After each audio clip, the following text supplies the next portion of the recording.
속에 하나님이 함께 하심을 믿습니다. 근데 믿는데 못 누려.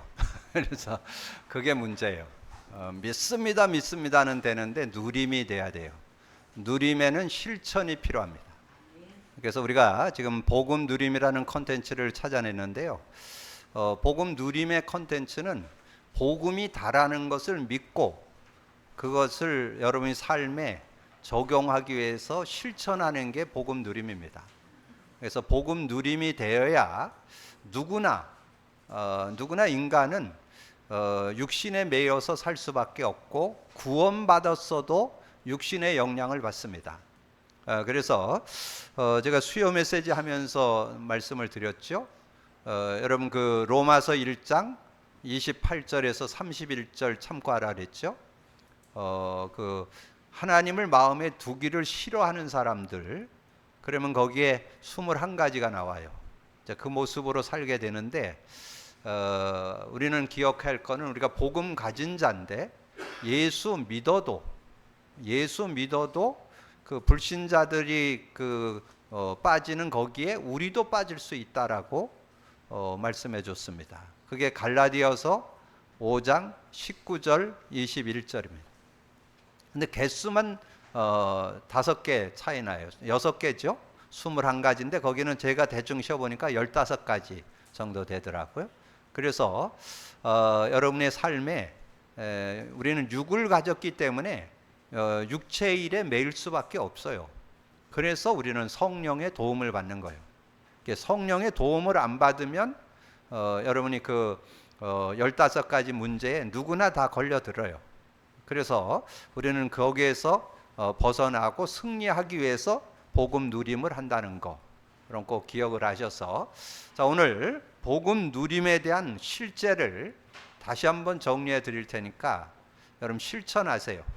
실천 안 하면 나와 아무 상관이 없어요. 뭐 복음이 다고 모든 문제 해결이라면서 여러분 의지를 안 하면 그 의지하는 게 믿음이요. 믿습니다가 아니고 행동하는 게 믿음이에요. 믿을 때 역사가 일어나요.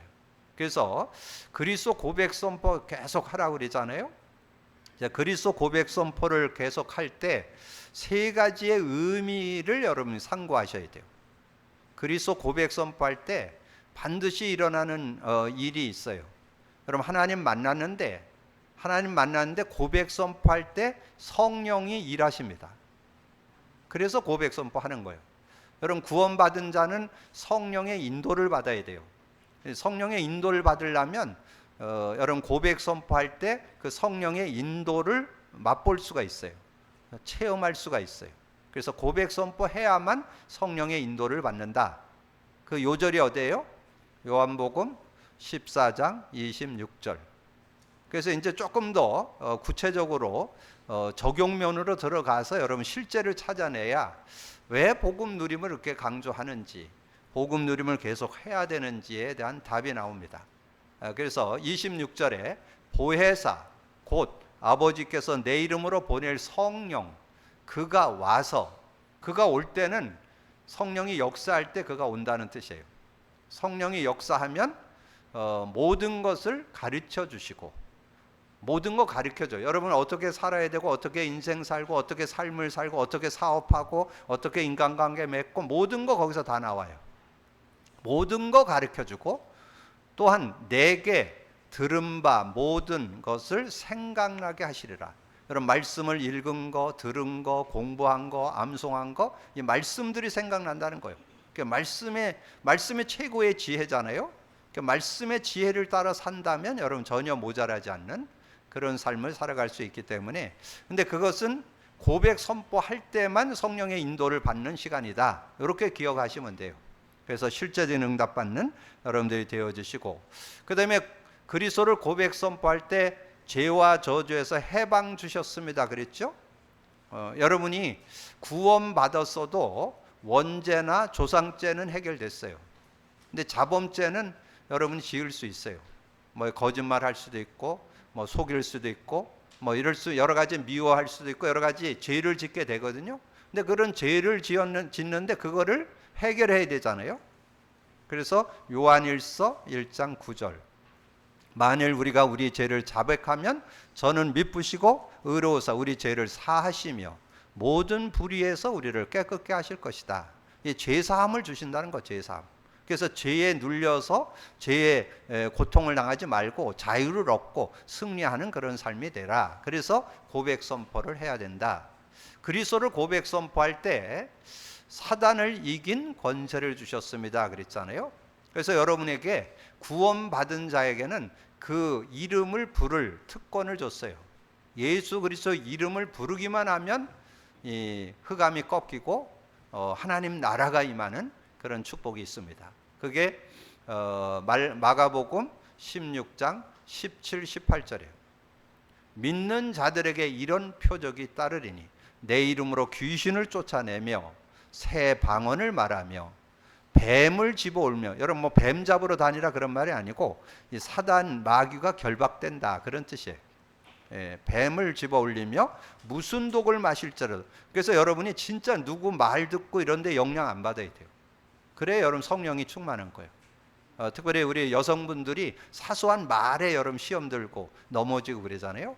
어떤 분은 정말 머리가 오늘 제일 잘 나온 것 같습니다. 오늘 본인은 제일 안 나온 날이래. 그럼 기분 나빠서 그 다음 주 교회 안 나온다니까.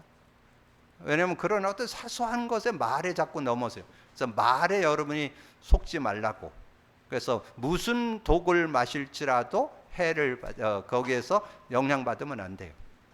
그래서 무슨 독, 뭐 여러분 제초제 먹거나 먹어도 된다 그런 얘기가 아니고 어떤 말을 듣고 어떤 것들이 있어도 거기에 속지 않는 그런 모습이 된다. 그리고 병든 자에게 손을 얹은 즉 나으리라. 손을 얹는다는 말은 물론 손 얹어 기도한다는 뜻도 들어있지만 성령이 역사한다는 그런 의미도 들어있습니다. 그래서 그 사도행전 11장 21절에 나와요. 주의 손이 저들과 함께 하심에 주께서 구원받는 사람을 날마다 더해 주셨다. 성령이 역사할 때 많은 사람들이 주께로 돌아오는 그런 응답이 있었다. 그래서 성령이 역사한다. 그래서 여러분 그리스도 고백 선포할 때 이 세 요절을 기억을 하셔야 돼요. 여러분 하나님 만난 건 분명하잖아요. 요한복음 14장 6절 하나님 만난 건 분명한데 성령의 인도를 받기 위해서 여러분 고백 선포를 한다는 거. 요한복음 14장 26절. 그리고 우리는 원죄, 자범죄, 조상죄 모든 죄 해결받았지만 자범죄는 질 수 있기 때문에 우리는 회개할 때 언제든지 사함을 얻고 하나님이 은혜 주신다는 거. 그 다음에 이 예수 그리스도의 이름을 주어서 그 이름을 부를 때 귀신이 쫓겨가고 새 방언을 말하는 하나님 나라가 임하게 되는 그런 축복. 마가복음 16장 17, 18절이 이루어진다. 이렇게 믿음을 갖고 인도를 받고 또 하나 그리스도를 고백 선포할 때 반드시 일어나는 영적 과학이 있습니다. 그게 성령의 역사예요. 성령의 역사. 그래서 누가복음 11장 9절에서 13절에 보면 그런 내용이 나와요. 구하라 그러면 얻을 것이고 찾으라 그러면 찾을 것이고 두드리라 그러면 열릴 것이다 그렇게 말씀하시면서 13절에 악한 자라도 구한 자에게 좋은 것을 줄 줄 알거든 하물며 하늘 아버지께서 성령을 선물로 주지 않겠냐. 그러니까 여러분 구할 때 반드시 성령 주신다는 거예요. 그래서 여러분 그 요한복음 16장 24절 그럼 기도응답의 확신 요절로 우리가 알고 있죠. 요한복음 16장 24절 지금까지는 너희가 내 이름으로 아무것도 구하지 않았으나 구하라 그러면 받으리니 너희 기쁨이 충만하리라. 여러분 구하면 성령이 역사해서 큰 기쁨을 얻는다는 거예요. 그리고 사도행전 1장 8절 오직 성령이 너에게 임하면, 여러분 기도할 때 성령이 임한다는 거예요. 성령이 임하면 권능을 얻고 예루살렘 온 유대 사마리아 땅 끝까지 이르러 내 증인이 되리라. 그래서 여러분 기도할 때 반드시 성령이 역사한다는 거. 근데 그 성령의 역사에 대한 거를 여러분 실제로 잘 못 누리는 것 같아요. 그래서 여러분이 구원받은 자에게 7가지 축복이 있다 그러잖아요. 그 7가지 축복이 있다 그럴 때 그 첫 요절이 뭐예요? 고린도전서 3장 16절이잖아요. 고린도전서 3장 16절 성령이 우리 안에 계신다. 그것까지는 대부분 다 알아. 근데 그 성령의 능력을 누림을 설명해 줬는데 그 누림에 대한 거는 잘 몰라요. 아이러니하죠? 뭐 예수 믿었으면 성령 우리 안에 계신다. 지금 메시지 하는 분들도 그걸 가지고 그 고린도전서 3장 16절 구원의 확신 요절, 성령이 우리 안에 영원히 계신다, 그걸로 그 요절을 사용하는데 실제는 그 요절이 그렇게 설명한 게 아니에요. 구원의 확신 요절이 아니고 성령 누림 요절이에요. 성령 누림. 성령을 안 누리면 어떻게 됐냐? 그게 고린도전서 3장 3절이에요. 여러분 구원받아서 성령이 역사하심을 누리질 못하면 어떻게 됐냐? 3장 3절에 너희는 아직도 육신에 속한 자로다. 너희 가운데 시기와 분쟁이 있으니 어찌 육신에 속하여 사람을 따라 행함이 아니라. 육신을 쫓아 산다는 말은 사람 따라 산다는 거예요. 사람 말, 사람의 모습, 사람 관계 속에서 자꾸 살아가는, 육신적으로 살아가는. 그러면 어떻게 되냐? 자꾸 시기와 분쟁 가운데 사는 그런 모습이 되어진다. 그러면서 그 내용 속에 중요한 말을 얘기해요. 바울이 그런 고백을 합니다. 나는 심었고 아볼로는 물을 주었고, 근데 그걸 자라게 하는 이는 하나님이시다. 여러분이 뭔가 사역을 하고 할 때 그 사람을 바꿀 수 있는 능력은 저와 여러분에게 없어요. 하나님이 그 사람을 바꿔줘야 돼요. 그 사람을 살려야 되고, 그 사람을 변화시켜야 되고, 그 사람을 치유하는 건 하나님이 하시는 거예요. 그래서 여러분이 신앙생활 하면서 사람 의지하지 말라는 거예요. 교회 안에서도 여러분 너무 목회자 의지하지 마세요. 목회자는 그것을 할 수 있는 능력이 없어요. 목회자가 말하는 말씀을 잘 잡으셔야 돼요. 말씀을 잡으라는 거지 목회자의 인격이나 수준은 여러분 그런 능력이 없어요. 그 바울이 그런 고백을 한 거예요. 나와 그 아볼로에 대한 6절 7절에 나와요. 나는 심었고 아볼로는 물을 주었으되 오직 하나님께서 자라나게 하셨나니 그런즉 심는 이나 물 주는 이는 아무것도 아니로되 오직 자라나게 하시는 이는 하나님뿐이니라. 하나님이 자라게 한다는 거예요. 여러분 사람 의지하지 말고 하나님 의지하시기를 바랍니다. 사람 의지하지 말고 복음 의지하시기 바랍니다. 이게 복음 누림 속에 들어가야 된다는 거예요. 그러면서 늘 몇 번 설명을 드렸지만 거기 12절부터 보면 우리 신앙생활에 대한 공적이 나와요. 공적이 12절에 만일 누구든지 금이나 은이나 보석이나 나무나 풀이나 짚으로 이 터 위에 세우면 각 사람의 공적이 나타날 터인데 그 날이 공적을 밝히래. 이는 불로 나타내고 그 불이 각 사람의 공적이 어떠한 것을 시험할 것이니라. 만일 누구든지 그 위에 세운 공적이 그들에 있으면 상을 받고 누구든지 그 공적이 불타면 해를 받으리니 그러나 자신은 구원을 받되 불 가운데 받는 것 같으니라. 여러분이 이 말은 뭔 뜻이냐면 여러분이 신앙생활 하셨잖아요. 10년, 20년, 50년 했잖아요. 그 신앙생활이 하나님이 그 공적을 시험하는데 불로 한다는 거예요. 근데 나무나 집과 풀은 다 불타버려요. 여러분 신앙생활 30년 했는데 하나님이 보시기에 아무것도 아니에요. 헛살았어. 그럼 얼마나 안타까워요. 그 말이에요 이게 지금. 근데 여기에 키워드가 뭔지 아세요?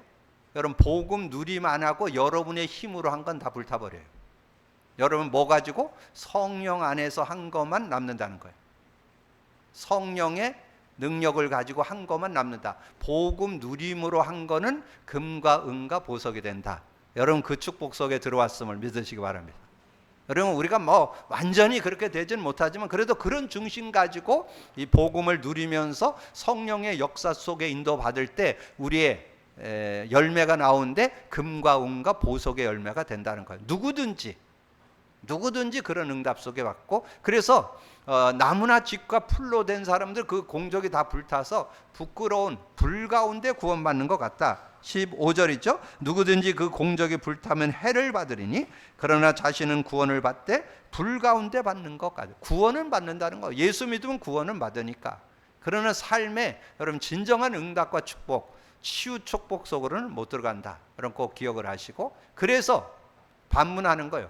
너희가 하나님의 성전인 것과 하나님의 성령이 너희 안에 계시는 줄 알지 못하느냐. 성령 계시는데 왜 그렇게 사냐 그 얘기요. 그래서 세요절을 마지막으로 기억하세요. 예배소서는 예수 그리스도를 처음 믿고 신앙생활에 대한 내용을 쭉 설명을 해주면서 내 삶을 어떻게 살아야 되느냐, 성령을 의지하고 살아라. 예배소 4장 30절 성령을 근심케 하지 말라. 성령의 도움을 받으면 여러분 자신, 육신, 생활 뭐 이런 것들을 이기면서 살아갈 수 있는 능력이 그 안에 들어있는데 성령 의지를 안 한다는 거예요. 성령을 근심케 한다는 것은 의지 안 한다는 거예요. 성령 의지하시는 여러분 되기를 주님으로 축복합니다. 두 번째 요절, 예배서 5장 18절. 술 취하지 말라. 이는 방탕한 것이니 오직 성령 충만을 받으라. 왜냐하면 아마 바울 시대도 그런 것 같아요. 세상 사람들이 술 가지고 뭔가 모든 걸 풀어내고 인간관계도 맺고 사업도 하고 그러잖아요. 근데 그거에는 한계가 있어요. 그래서 여러분 꼭 아시기 바랍니다. 술 가지고 풀으면요, 뭔가 되는 것 같은데 돈 버리고 몸 버리고 시간 버리고 다 버려요. 여러분 신앙인은 뭐 가지고 살아야 되냐? 성령 충만, 성령 능력 갖고 살기를 주님으로 축복합니다. 자, 그러면서 이 세상은 흑암이 활동하는 세상 임금 사단 마귀가 세상 신으로 세상 임금으로 공중 권세를 잡고 온갖 관계를 쓰고 있습니다. 그럼 그 마귀의 관계를 여러분 뭘로 이길 수 있느냐? 이 복음의 능력 가지고만 이길 수 있어요.